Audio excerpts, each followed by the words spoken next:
जय श्री राम। मैं हूं आपके साथ आपका अपना आचार्य राज मिश्रा। मृगशिरा नक्षत्र के मृगशिरा नक्षत्र के प्यारे जातक जातिका, ये कार्यक्रम आज आपके लिए बहुत महत्वपूर्ण है, क्योंकि आपके बारे में इस कार्यक्रम में आज पूरी तरह से चर्चा करने वाला हूं, आपको पूरी जानकारी देने वाला हूं। मृगशिरा नक्षत्र की पूरी जानकारी इस कार्यक्रम के अंतर्गत आप प्राप्त करेंगे। यदि आपका जन्म मृगशिरा नक्षत्र के अंतर्गत हुआ है तो आपके नक्षत्र स्वामी मंगल हैं और नक्षत्र देवता आपके चंद्रमा हैं। आपका इस संसार में किस कार्य के लिए जन्म हुआ है, किस क्षेत्र में आपको सफलता प्राप्त हो सकती है और कैसे सफलता प्राप्त हो सकती है, इन सभी विषयों पर आज इस कार्यक्रम के अंतर्गत हम चर्चा करेंगे। क्योंकि इस नक्षत्र के जो स्वामी हैं वो मंगल हैं और नक्षत्र के देवता चंद्रमा हैं। मंगल इसके स्वामी होने के कारण बहुत परिस्थिति ऐसी देखी गई है कि आपको क्रोध अत्यधिक आता है। खैर, थोड़े ही समय पर क्रोध को आप कंट्रोल कर लेते हैं, इसमें कोई दो राय नहीं है। क्रोध अत्यधिक आता है, थोड़े समय में आप उस क्रोध को निश्चित रूप से कंट्रोल कर लेते हैं, लेकिन जब आता है तो इतना विस्फोटक आता है कि शायद उसके कारण आपको बहुत सारे नुकसान का सामना करना पड़ता है। तो यहाँ आपको विशेष ध्यान रखने की आवश्यकता होती है। मृगशिरा नक्षत्र के जो जातक जातिका हैं, अत्यधिक उतावलापन देखा गया है। किसी भी कार्य में बहुत एनर्जी के साथ करना, बहुत मेहनत के साथ करना, कार्य में बहुत जल्दबाजी करना, लेकिन अगर सामने से अनुरूप परिणाम ना प्राप्त हो तो ऐसे कंडीशन के अंतर्गत जल्दी क्रोधी होकर के और चीज़ों को खराब कर देना, फ्रस्ट्रेट हो जाना, इस प्रकार की परिस्थिति हमेशा मृगशिरा नक्षत्र के अंतर्गत देखी गई है। स्वामी मंगल होने के कारण, देवता चंद्रमा होने के कारण किस क्षेत्र में जाना चाहिए, क्या कार्य करना चाहिए जो आपके लिए लाभप्रद हो सकता है। तो आपको अपने जीवन के अंदर एक और चीज बता दूं, हमेशा मैंने मृगशिरा नक्षत्र के जो लोग हैं उनको प्रेम के मामले में बहुत बेहतर नहीं देखा है। प्रेम संबंध बहुत अच्छा प्राप्त नहीं होता है। क्रोध के कारण रिलेशन बहुत जल्दी टूट जाया करते हैं और बहुत दिन तक संबंध नहीं चला करते हैं। पारिवारिक जीवन में मैंने खटपट देखा है, उसको संभालने का हमेशा प्रयास करना चाहिए। पर एक चीज आपको बता दूं, स्पोर्ट्स के क्षेत्र में आपको बहुत अच्छी सफलता प्राप्त होती है। पॉलिटिक्स के क्षेत्र में आपको बहुत अच्छी सफलता प्राप्त होती है। पॉलिटिक्स के क्षेत्र में या स्पोर्ट्स के क्षेत्र में आप जाएं तो आपको अच्छी सफलता प्राप्त होती है। आपका जन्म इस संसार में प्रोटेक्शन के लिए हुआ है, इसका ध्यान रखिए। लोगों को प्रोटेक्ट करने के लिए, लोगों को मेंटली सपोर्ट करने के लिए आपका जन्म परमात्मा ने दिया है इस संसार में।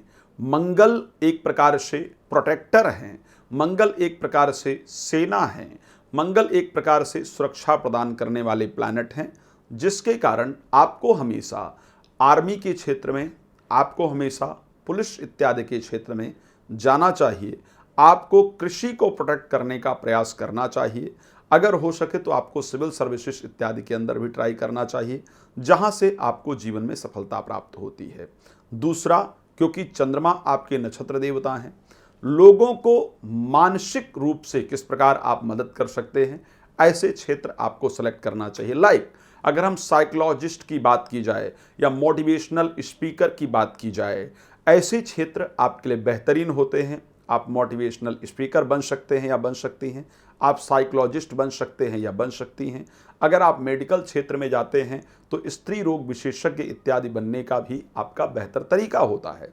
नक्षत्र स्वामी मंगल होने के कारण आपको होटल मैनेजमेंट के क्षेत्र में भी अच्छी सफलता प्राप्त होती है।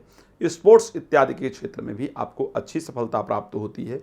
ये क्षेत्र आपके लिए परमात्मा ने सेलेक्ट करके भेजे हैं। आपको हमेशा एक जीवन में जो दूसरे नंबर के, जैसे आपको हमेशा सेकंड नंबर पर रहने के लिए परमात्मा ने भेजा है। मैं बड़ा क्लियर बता रहा हूं आपको, सबसे जो ऊंचा है उससे एक नंबर, हमेशा सेकंड पोजीशन आपके लिए परमात्मा ने दे करके भेजा है। तो इस पोजीशन को प्राप्त करके आपको संतुष्ट रहने का प्रयास करना चाहिए। आपके लिए जीवन के, जब आपका जन्म होता है, उसका जो तीसरा वर्ष होता है वो आपके लिए एक कष्टप्रद वर्ष जीवन के अंतर्गत होता है। तीसरे वर्ष में आपको अग्नि से या जल से, दोनों में से, अग्नि या जल से एक चीज से खतरा होता है, उससे आपको दिक्कत होती है। अग्नि से जलने का या जल में डूबने इत्यादि का, इस प्रकार की परिस्थितियां आपको देखने को मिलती है। आपके जीवन के छठे वर्ष में माता पिता के जीवन में एक बड़ी उपलब्धि, एक बड़े सुख की प्राप्ति होती है। आप बेशक पूछ सकते हैं अपने माता पिता से और उसको नोट डाउन करके रख सकते हैं कि जब मैं 6 वर्ष का था या थी तो आपके जीवन में क्या उपलब्धि प्राप्त हुई थी। जब आप 6 वर्ष के होंगे तो माता पिता के जीवन में एक बड़ी उपलब्धि, एक बड़ा सुख प्राप्त होता है, इसमें कोई दो राय नहीं है।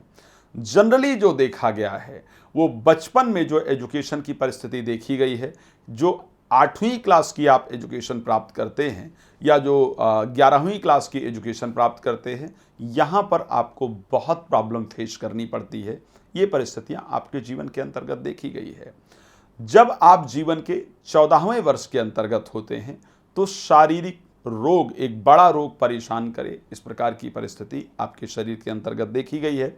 अगर स्वास्थ्य पर ध्यान न रखा जाए तो 21वें वर्ष में एक बड़ी सफलता प्राप्त होती है और समाज इत्यादि की तरफ से सम्मान की प्राप्ति होती है। जब आप 34 वर्ष के जीवन में होते हैं तो लाइफ में एक बड़ा परिवर्तन लेकर के आते हैं, यानी नौकरी कर रहे होते हैं तो व्यापार की तरफ, और व्यापार कर रहे होते हैं तो नौकरी की तरफ अपने आप को लेकर के जाते हैं।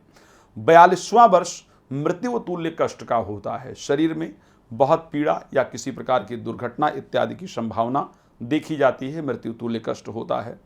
54वें वर्ष में जब 54 ईयर के होते हैं तो जीवन में एक बड़ी उपलब्धि आपको प्राप्त होती है, बड़ा सम्मान प्राप्त होता है, बड़ा पद आपको प्राप्त होता है। 63 वर्ष में मृत्यु तुल्य कष्ट होता है।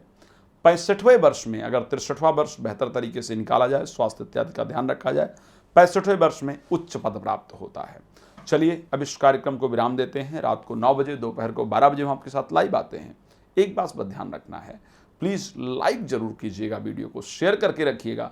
ऐसी बहुत सारी इन्फॉर्मेशन आपके लिए लेकर के आएंगे जो आपके लिए बहुत फायदेमंद होगी, लेकिन वो तभी आप प्राप्त कर पाएंगे जब आप लाइक और शेयर करके रखेंगे।